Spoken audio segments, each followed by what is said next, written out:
I think it's even more. I think now it's very competitive. The Yeah. travel industry is becoming more and more competitive, and therefore you have to be on top of your game all the time. So service. That's really the top. You have to deliver, and Yeah. that's very important. And I myself, I want to offer the service to the client that I expect from our suppliers. If I go Yeah. to a restaurant and so on and Yeah. so forth, so I know exactly what to ask the staff to deliver.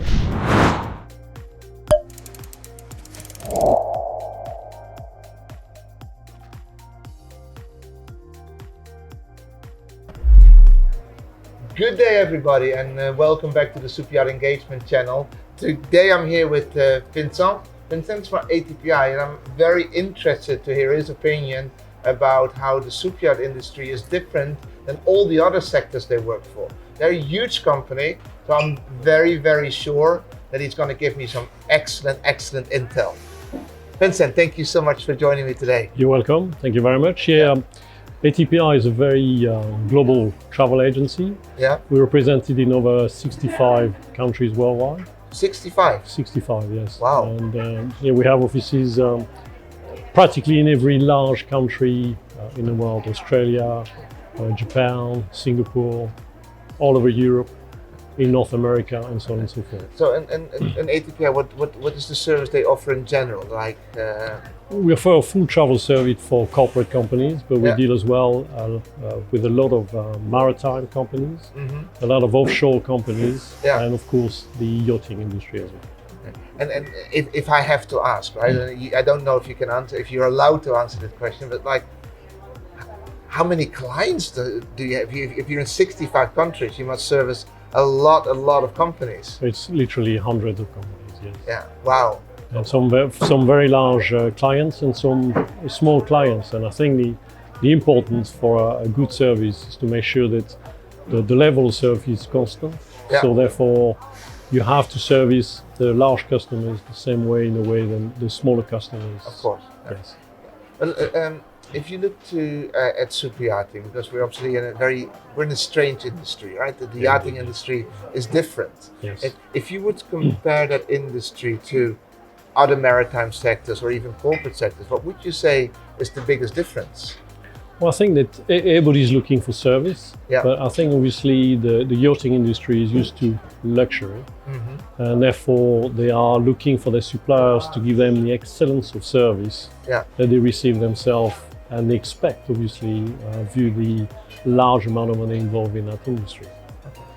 And are there more differences? Because I understand that they want luxury, but it's like, how is that executed? Do you need to do extra things for them, or is it the same service you offer to anybody? I think this quickness of response is very important. The 24/7 is usually important for them, because those guys, they work 24/7 themselves. Yeah. And I think for me the big difference is the fact that there's no real contract Okay. when you deal with the yachting industry. So therefore, you have to get it 100% right first time. Otherwise, they might actually look at your competitor to do some business. Okay, so you don't have contracts. It's basically every time you have to prove yourself again. 100%, yes, you have to, and that's why it keeps you on your toes, and that's why you have to be on top of your business all the time. Yeah. So basically, you need to have an excellent reputation.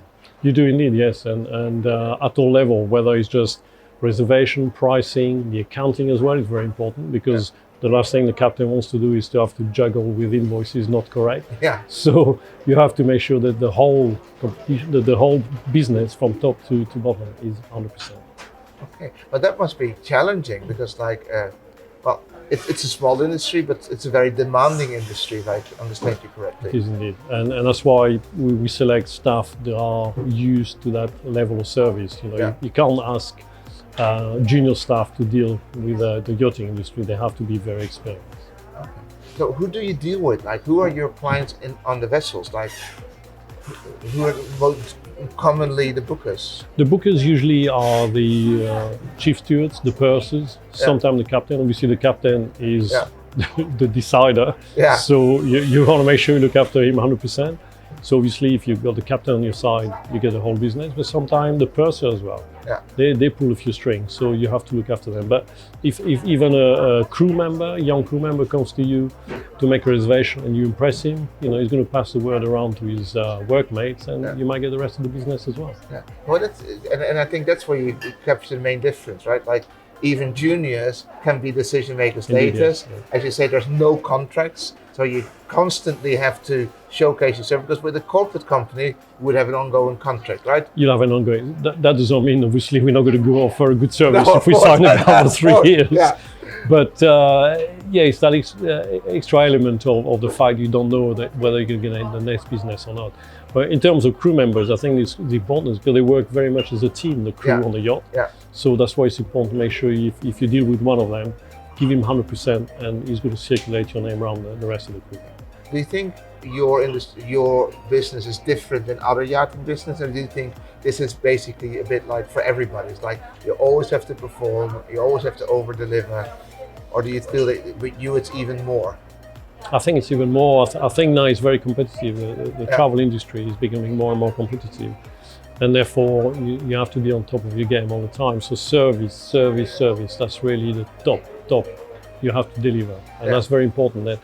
And I myself, I want to offer the service to the client that I expect from our suppliers. If I go to a restaurant and so on and so forth, so I know exactly what to ask the staff to deliver.